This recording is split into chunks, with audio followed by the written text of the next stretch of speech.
అది సార్. మళ్ళీ వస్తాను సార్ మీ దగ్గరికి. మనతోటి కృష్ణాయని గారు ఉన్నారు, రాజకీయ విశ్లేషకులు. కృష్ణాయని గారు, గుడ్ మార్నింగ్ అండి. గుడ్ మార్నింగ్ అండి. గుడ్ మార్నింగ్ బ్రహ్మనాయుడు గారు. యా కృష్ణాయని గారు, వైకాపా నుంచి కొంతమంది జనసేనలోకి రావాలి అని అనుకున్నప్పటికీ కూడా ప్రస్తుతానికి వారి చేరికలైతే బ్రేక్ పడేటువంటి పరిస్థితులు స్పష్టంగా కనపడతా ఉన్నాయి.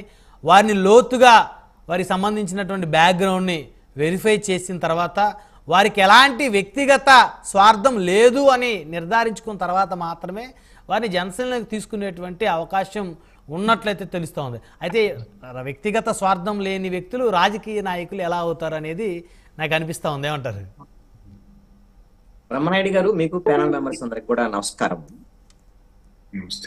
ఇందాక తాతంశెట్టి నాగేంద్ర గారు ఒక మాట చెప్పారు, మా జనసేనని మేము పార్టీగా భావించాం, మా నాయకుడు కూడా రాజకీయ పార్టీగా భావించడు, మేము నిస్వార్థంగా ఒక సిద్ధాంతపరమైనటువంటి అంశాలతో ముందుకెళ్తామని ఆయన ఉద్దేశం. రాజకీయ పార్టీ లాగా ఆలోచించాలి, సిద్ధాంతాలు కూడా ఉండాలి, నో డౌట్. అయితే ఒక అంశము, ఈ రోజున ఆంధ్రప్రదేశ్ ఉన్నటువంటి రాజకీయాల్లో ఒక్కొక్క సమయంలో ఒక్కొక్క పార్టీకి రైజ్ అనేది ఉంటుంది. ఇప్పుడు రైజింగ్ లో ఉన్నటువంటి పార్టీ జనసేన, అన్ని పార్టీలతో పోల్చినప్పుడు అన్ని పార్టీలతో అండి. ఎందుకంటే 100% స్ట్రైకింగ్ రేటు అనేటువంటిది ఏ పార్టీకి లేదు కదా. తెలుగుదేశం పార్టీ 136 స్థానాల్లో గెలిచినప్పటికీ కూడా 100% స్ట్రైకింగ్ రేట్ లేదు.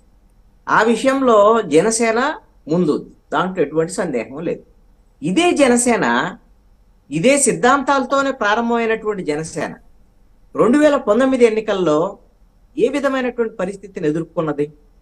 పవన్ కళ్యాణ్ 2 చోట్ల ఓడిపోయినటువంటి పరిస్థితుల్లో అనేకమైనటువంటి అవమానాలు, అసలు ఇక జనసేన ఉండదేమో, జనసేన బతికి బట్టగట్టదేమో అనేటువంటి చర్చలు ఇవన్నీ జరిగినటువంటి పరిస్థితులు ఉన్నాయి కదా. 2024 వచ్చేసరికల్లా ఈ పరిస్థితి వచ్చింది. దీంట్లో వచ్చినటువంటి డిఫరెన్స్ ఏంటి? ఇదేమి వాళ్ళ కార్యకర్తలు, ఇదే కార్యకర్తలు 2019లో పనిచేశారు, ఇదే కార్యకర్తలు 2024లో పనిచేశారు. ఇది రాజకీయ పరమైనటువంటి వ్యూహాత్మకమైనటువంటి నిర్ణయం వల్ల అవకాశం, వైఎస్ఆర్ కాంగ్రెస్ పార్టీ చేసినటువంటి తప్పులు, పవన్ కళ్యాణ్ తీసుకున్నటువంటి నిర్ణయం, తెలుగుదేశంతో కలవాలి, 3 పార్టీలు ప్రతిపక్ష పార్టీలు కలవాలనేటువంటి రాజకీయ వ్యూహాత్మక నిర్ణయం వల్ల ఇది ఈ రాజకీయ పరమైనటువంటి అనుకూలత జనసేన పార్టీకి సిద్ధించింది. అంటే ఇదేనా ఆయన ఎన్నికల ముందు వ్యూహం నాకు వదిలేయండి అన్నారు? అందుకని వ్యూహం, ఆయన వదిలేసినటువంటి వ్యూహం ఫలించింది. పక్కా ప్రణాళికతో ఆయనకు అవగాహన ఉందేమో మరి దాని మీద చెప్పారు. దాని మీద చాలా విమర్శలు ఉన్నాయి, నేను కూడా దాని మీద విమర్శించాను. ఏమి వ్యూహము, ఎలాగైతే ఏ విధంగా వెళ్తారు, ఒంటరిగా వెళ్ళగలిగితే ఇంకో కొన్నాళ్ళ కన్నా ముఖ్యమంత్రి అవుతారు కదా, అధికారంలోకి రావచ్చు కదా. ఒక అంశాన్ని చెప్తాను నేను, జనసేన పార్టీ ఈ రోజున 100% స్ట్రైకింగ్ రేట్ తో వచ్చినప్పటికీ కూడా పవర్ పాలిటిక్స్ లోకి అడుగు మాత్రమే పెట్టింది, అధికారానికి ఆమడ దూరంలో ఉంది. ఈ విషయాన్ని జనసేన పార్టీ గమనించాలి. వాళ్ళేం శాఖలు కొట్టుకుంటున్నారు, దీనికి మేము గెలిచేసాం, మా పవర్ వచ్చేసినారు అనుకుంటున్నారని నేను అనను. అలాగా కీలకమైన నాయకులు అనుకోరు, కార్యకర్తలు అనుకుంటే అనుకోవచ్చాము, లేకపోతే వాళ్ళ యొక్క ఫ్యాన్స్ ఇలాంటి వాళ్ళు అనుకుంటే అనుకోవచ్చు. కానీ ఒకటి గమనించాలి, ఇది ఒక పెద్ద అనువైనటువంటి రాజకీయ వాతావరణం జనసేనకు వచ్చినటువంటి నేపథ్యంలో ఇప్పుడు అసలైనటువంటి పునాదులు వేసుకోవాల్సినటువంటి సమయం ఆసన్నమైంది. దీంట్లో కీలకమైనటువంటి అంశం ఏంటంటే, మిగతా వాళ్ళందరికి లేనటువంటి క్యాడరు, లేకపోతే వాళ్ళ ఫ్యాన్స్ కానివ్వండి, లేకపోతే అభిమానులు కానీ ఏ విధంగా చూసినా ఉన్నారు. పవన్ కళ్యాణ్కి ఘోరంగా ఓడిపోయినప్పుడు ఉన్నారు, మాస్ కార్యకర్తలు ఉన్నారు, మాస్ కార్యకర్తలు ఉన్నారు. అసలు దాంట్లో ఎటువంటి సందేహం, ఎలాంటి పరిస్థితుల్లో అయినా వాళ్ళు ఉంటారు. కానీ వాళ్ళను నడిపేటువంటి నాయకుడుగా పవన్ కళ్యాణ్ అక్కడ ఉంటాడు, వీళ్ళు కార్యకర్తలు ఉంటారు. మధ్యలో ఇంటర్లింక్ అనేటువంటిది కార్యకర్తలకి, అధినాయకత్వానికి, పార్టీని ముందుకు తీసుకెళ్లేటువంటి సమయంలో ఆ నాయకత్వం, మధ్యస్థంగా ఉండే నాయకత్వం అనేటువంటిది పార్టీకి చాలా కీలకమైనటువంటిది. రాజకీయాల్లో కార్యకర్తలు ఉన్నంత మాత్రాన రాజకీయ పార్టీలు సక్సెస్ అయినటువంటి పరిస్థితులు చాలా సందర్భాలు లేవు.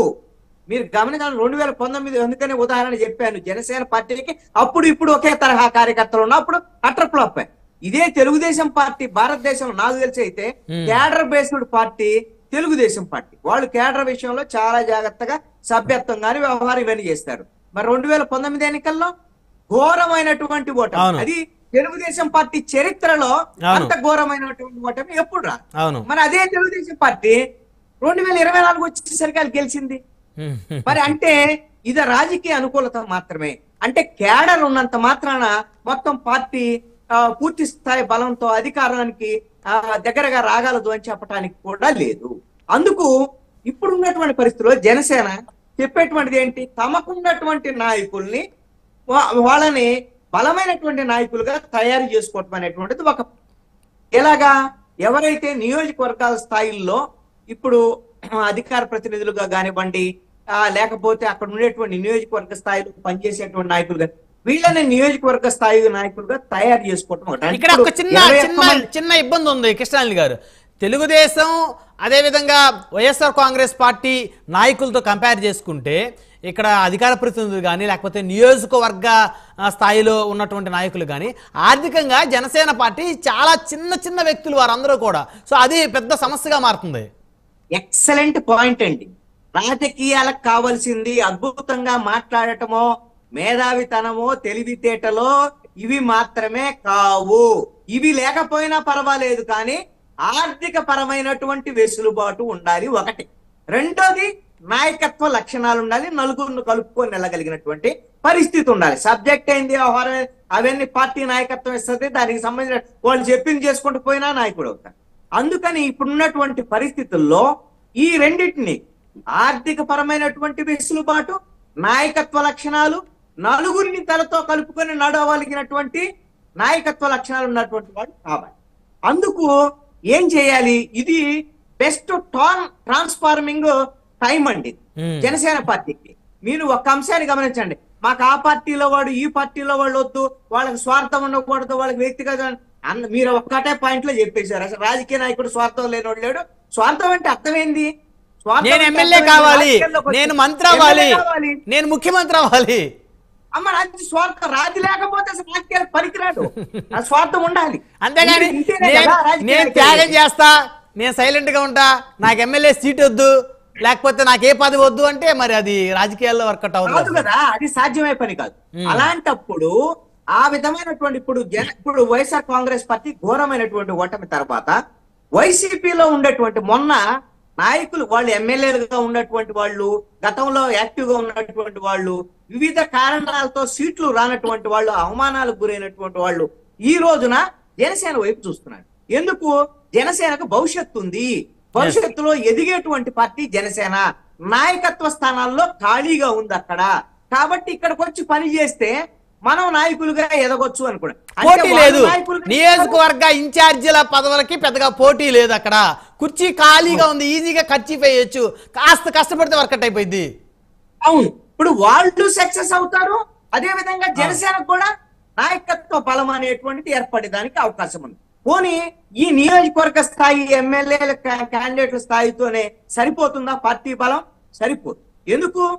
పవన్ కళ్యాణ్ ఉన్నాడు, మాస్ ఇమేజ్ ఉన్నటువంటి వాళ్ళు, కానీ ఒక్కొక్క ప్రాంతంలో ఒక ప్రాంతం మొత్తాన్ని, ఒక జిల్లానో లేకపోతే ఉమ్మడి 13 జిల్లాల్లో ఒక ఉమ్మడి జిల్లాను నడపగలిగినటువంటి నాయకులు, లేకపోతే 2-3 జిల్లాల్లో ఉండేటువంటి ఆ నాయకత్వం, ఆ స్థాయి నాయకత్వం కూడా ఉండాలి, దాన్ని తయారు చేసుకోవాలి. ఇప్పుడు అందుకనే కదా కిలారు రోసే ఉన్నారు, ఆయన ఎమ్మెల్యేగా గెలిచారు, తర్వాత మొన్న ఎంపీగా పోటీ చేశాడు. ప్రతికూలమైనటువంటి పరిస్థితిలో గుంటూరులో ఓడిపోయినటువంటి పరిస్థితి ఉంది. ఎందుకంటే పెమ్మసాని చంద్రశేఖర్ అంటే భారతదేశంలో రాజకీయ నాయకులు ఎన్నికల్లో పోటీ చేసినటువంటి అభ్యర్థుల్లో అత్యంత ధనవంతుడైనటువంటి వాడు పెమ్మసాని చంద్రశేఖర్, ఎన్ఆర్ఐ. కాబట్టి ఓటమి అందుకు వచ్చి ఉండదు, లేదా వైసీపీకి మీద విపరీతమైన వ్యతిరేకత రాజధాని ప్రాంతం అది.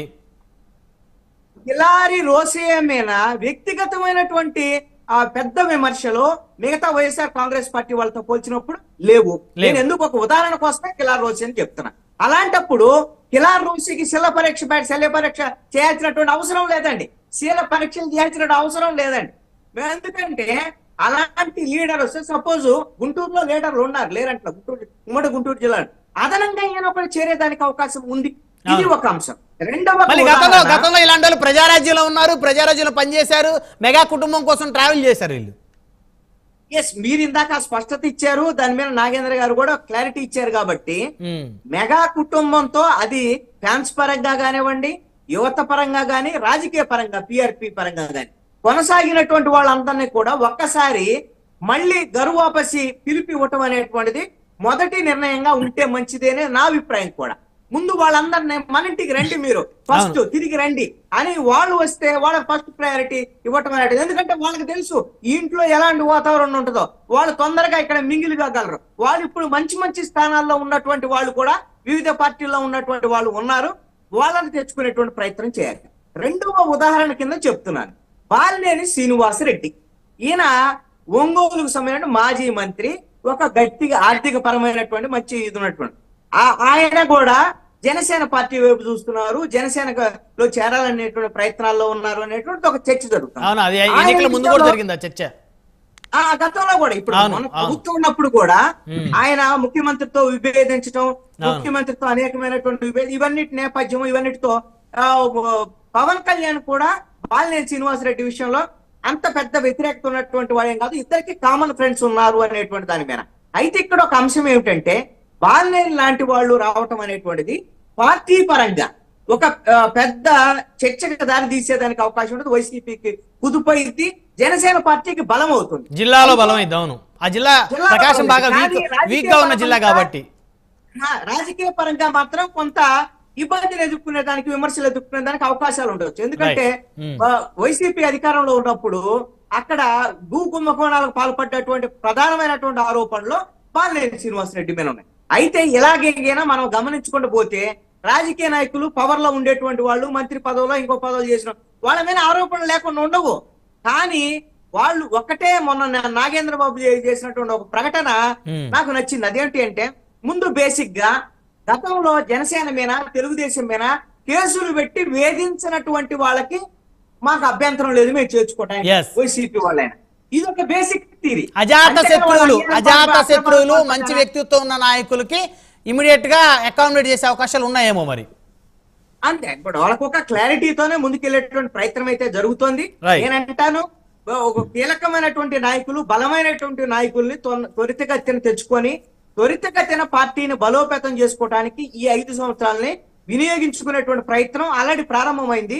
మెంబర్షిప్ తో పాటు ఇంకా ప్రయత్నాలు కూడా ప్రారంభమయ్యాయి. కాబట్టి ఆ ప్రయత్నం ఫలించే దిశలో ముందుకెళ్తుందని నేను కూడా అనుకుంటున్నాను. మళ్ళీ వస్తాను సార్ మీ దగ్గరికి. సింగళూరు వెంకటేష్ గారు, రాజకీయ విశ్లేషకులు, అదేవిధంగా సుప్రీంకోర్టు అడ్వకేట్.